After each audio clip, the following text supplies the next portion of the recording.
আপনি দেখছেন news now, আমরা জানি কোনটা খবর। বাংলাদেশের হিন্দুদের ওপর আক্রমণ এবং হত্যার প্রতিবাদে আজ ত্রিপুরা রাজ্য হিন্দু সমাজের পক্ষ থেকে আগরতলা রেল স্টেশনে এক প্রতিবাদ কর্মসূচির আয়োজন করা হয়।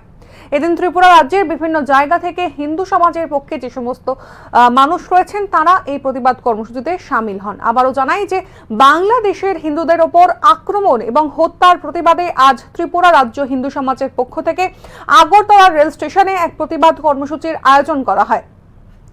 এদিন ত্রিপুরা রাজ্যের বিভিন্ন জায়গা থেকে হিন্দুরা এই প্রতিবাদ কর্মসূচিতে সামিল হন। দেখব সেই ছবি।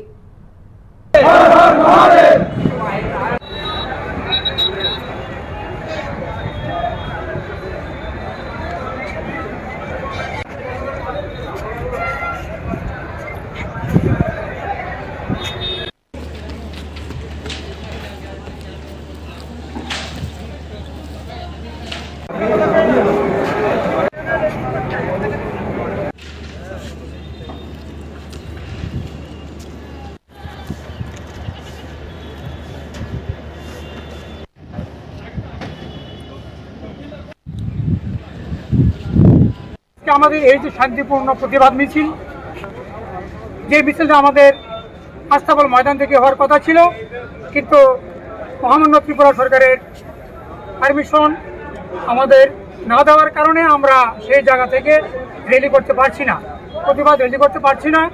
আমরা এখানে নিশ্চয়ই সরকারের পক্ষ থেকে আমরা যেন কোনো কিছু একটা ষড়যন্ত্রের গন্ধ পাচ্ছি, কারণ আমরা চাই না আমাদের প্রতিবেশী রাষ্ট্র বাংলাদেশের যে বাঙালি হিন্দুরা এবং মুসলিম বাঙালিদের দ্বারা নির্যাতিত, লাঞ্ছিত, অপমানিত এবং তাদের বাড়িঘর ভাঙচুর, লুটপাট, অগ্নিসংযোগ এগুলি ক্রমাগত চলে যাচ্ছে। এগুলির একটা বৃহত্তর আন্দোলনের মাধ্যমে আমরা বার্তা দিতে চেয়েছিলাম যে এগুলি বাংলাদেশের সরকারের কানে পৌঁছুক, কিন্তু আমরা আজকে সেই বার্তাটা বৃহত্তর পরিসরে দিতে পারলাম না, কারণ ত্রিপুরা সরকারের অনুমতি না মেলার কারণে। তাই আমি মনে করি আজকে শুধু বাংলাদেশের হিন্দুদের জন্য আমরা চিৎকার করছি, ভালো কথা, সকল হিন্দু সনাতন ভাইরা সুস্থ থাকো, ভালো থাকো, কিন্তু আমার ত্রিপুরা রাজ্য যে সনাতন হিন্দু ভাইরা আছে, আমরা চাই যে হিন্দুত্ব যাতে কোনো ষড়যন্ত্রমূলক বিচ্ছিন্নতাদের বাড়ি দ্বারা সংগঠিত না হয়, সেই দিকে আমাদেরকে ত্রিপুরা সনাতন ভাই সকলকে লক্ষ্য রাখতে হবে। আমরা কিছুদিন যাবৎ লক্ষ্য করে যাচ্ছি, ত্রিপুরাতেও হিন্দুদের মধ্যে তথাকথিত কিছু ষড়যন্ত্রকারী প্রচারকদের মাধ্যমে হিন্দুদেরকে আক্রমণ করছে, সংখ্যালঘু হিন্দু সম্প্রদায়, সংখ্যাগুরু হিন্দু সম্প্রদায়কে আক্রমণ করছে। তো আমাদের যদি স্থায়িত্বই ঠিক না থাকে, ত্রিপুরাতে যদি আমরা হিন্দুরা অস্তিত্ব বজায় রাখতে না পারি, তাহলে বৃহত্তর পরিসরে প্রতিবেশী বাংলাদেশের জন্য এবং অন্য কোনো দেশে হিন্দুরা আক্রান্ত হলে কীভাবে আমরা প্রতিবাদ করব। তাই আমরা চাই সমগ্র ত্রিপুরার যে সনাতন হিন্দুভাষী যারা আছেন, সকলে যাতে আমরা অস্তিত্ব নিয়ে বেঁচে থাকতে পারি।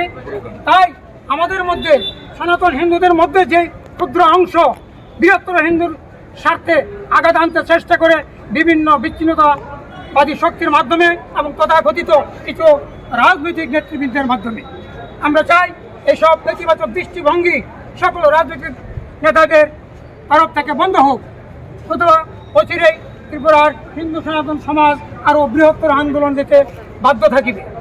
আমরা চাই সকলে সুস্থ থাকুক, ভালো থাকুক, এই বলে আমি আমার আজকের এই প্রতিবাদ মিছিল যেটা হওয়ার কথা ছিল তার পরিবর্তে আমরা মাদারঘাট রেল স্টেশনে ক্ষুদ্র পরিসরে যে শান্তিপূর্ণ মিছিল বা অনুষ্ঠানটি সংগঠিত করেছি, সেখান থেকে আমাদের এই বার্তা সারা ত্রিপুরায় পৌঁছবে আমি আশা রাখি।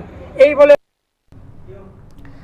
এই প্রতিবাদ কর্মসূচিকে কেন্দ্র করে আগরতলা রেল স্টেশনে উপস্থিত ছিল পুলিশের কড়া নিরাপত্তা ব্যবস্থা। এর পাশাপাশি এদিন লক্ষ্য করা গিয়েছে পশ্চিম জেলার এসপি কিরণ কুমারও এদিনকে উপস্থিত ছিলেন আগরতলা রেল স্টেশনে। हर हर महादेव, हर हर महादेव, हर हर महादेव। कहते हैं तो इधर आए, क्यों परमिशन होनी, इनका भी एक कंप्लेन था कि परमिशन नहीं हुआ है।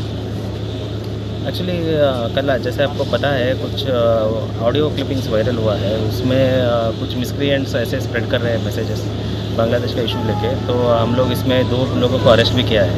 तो इसलिए माहौल बिगड़ना नहीं चाहिए, इसलिए हम किसी को भी अपनी परमिशन नहीं दे रहे हैं। इसी वजह से अभी जो दलाई से जो टीम आया, हम लोगों ने उनको समझा के वापस भेजा है।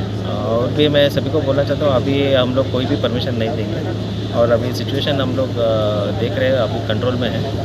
और जो भी ऐसा रॉन्ग मैसेजेस देते हैं, ऑडियो क्लिपिंग्स दे रहे हैं, उनसे ऊपर स्ट्रिक्ट लीगल कार्रवाई चल रहा है। अभी 2 लोग अरेस्ट हो गए और भी अरेस्ट करने के लिए हमारा टीम ऑलरेडी अभी कोई भी परमिशन नहीं दिया जाएगा जो अभी रैली के लिए कोई परमिशन नहीं।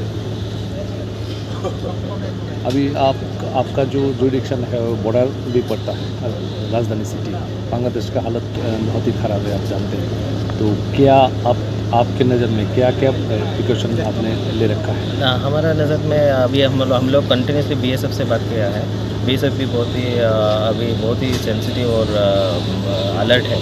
और हमारा जो second line of defence Tripura TSR है, वो भी हम बीएसएफ को अभी जॉइंट पेट्रोलिंग करवा रहे हैं। और जो भी हमें मिलता है कोई भी इंफॉर्मेशन, जैसे कोई बांग्लादेशी आ गया, इमीडिएटली एक्शन ले रहे हैं। तो बॉर्डर के इधर बहुत सिक्योरिटी बढ़ा दिया है। और इनसाइड डिस्ट्रिक्ट भी और स्टेट भी अभी बहुत सारा फोर्सेस है। इलेक्शन का इसमें काउंटिंग भी चल रहा है, बहुत सारा फोर्सेस है। और सिक्योरिटी वाइज हमारा अच्छा प्रिकॉशन लेके रखा है।